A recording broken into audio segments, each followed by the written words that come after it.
Tribun News Today.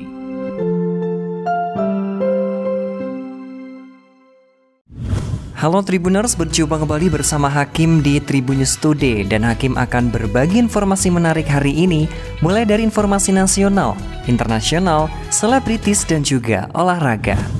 Pendeta Saifuddin Ibrahim yang meminta 300 ayat Al-Quran dihapuskan ditetapkan sebagai tersangka dalam dugaan kasus penistaan agama.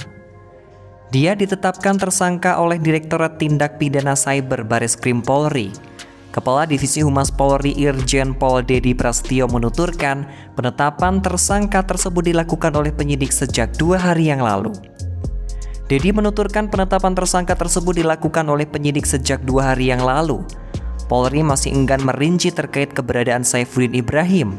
Diberitakan sebelumnya Direktorat Tindak Pidana Cyber Badan Reserse Kriminal atau Bareskrim Polri menyatakan bahwa status perkara Saifuddin Ibrahim yang meminta agar 300 ayat Al-Quran dihapuskan sudah ditingkatkan menjadi penyidikan.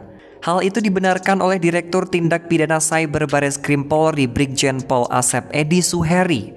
Dengan kata lain, penyidik menemukan dugaan unsur pidana di balik pernyataan Saifuddin Ibrahim. Hingga kini, kata Asep, pihak kepolisian masih berkoordinasi dengan berbagai pihak untuk mencari Saifuddin Ibrahim yang diduga berada di Amerika Serikat. 4 negara Eropa secara bersamaan mengusir lusinan diplomat Rusia pada Selasa 29 Maret 2022. Pengusiran tersebut terjadi setelah hubungan Rusia dan Barat merenggang karena invasi Ukraina. Dilansir dari SCMP, Belanda mengatakan akan mengusir 17 diplomat Rusia yang digambarkan sebagai perwira intelijen yang menyamar. Belgia mengaku sudah mendepak 21 orang Rusia. Sementara itu, Republik Ceko mengultimatum seorang diplomat Rusia agar meninggalkan negaranya dalam waktu 72 jam. Hal yang sama juga dilakukan di Irlandia dengan meminta 4 pejabat senior Rusia untuk hengkang dari negaranya. Pemerintah Irlandia menilai utusan Moskow tersebut melakukan kegiatan yang tidak sesuai dengan standar perilaku diplomatik internasional.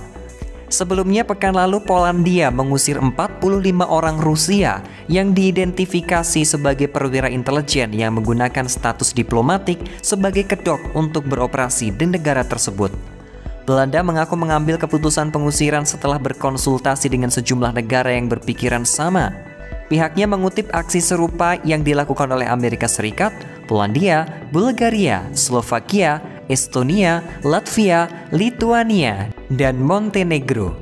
Menteri Luar Negeri Belanda Wopke Hoekstra mengatakan dia siap jika Moskow melakukan pembalasan. Penyanyi Isyana Sarasvati membeberkan ritualnya sebelum tampil di atas panggung. Pelantun lagu Leksikon itu biasanya memperbanyak minum air putih sebelum bernyanyi.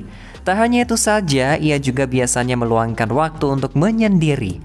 Hal itu dilakukan supaya energi dan mentalnya siap ketika bernyanyi di hadapan para penonton.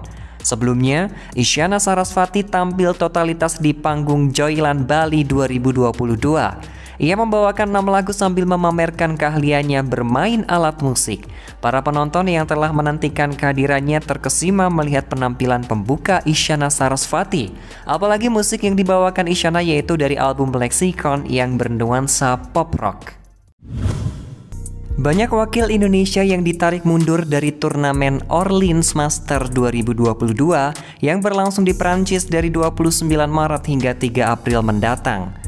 Sektor paling banyak yang ditarik dari turnamen Orleans Master 2022 adalah ganda putri. Sebanyak 8 pasang ganda putri harus ditarik dari pagelaran tersebut.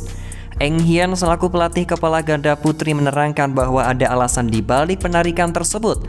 Alasan utamanya adalah Eng Hian ingin mendaftarkan pemainnya untuk turut serta dalam turnamen yang sifatnya back to back. Namun selain itu ada pula alasan lainnya seperti cedera hingga pemulihan usai terpapar COVID-19. Untuk pemain yang cedera adalah Apriani, Ripka, dan juga Putri Syaikah. Selain cedera, perihal alasan pemilihan turnamen yang sifatnya back-to-back juga menjadi alasan. Turnamen back-to-back itu khususnya ditujukan kepada pemain muda yang peringkatnya masih di atas top 100. Sebagai pelatih kepala telah menyiapkan program turnamen itu pada bulan Juni nanti.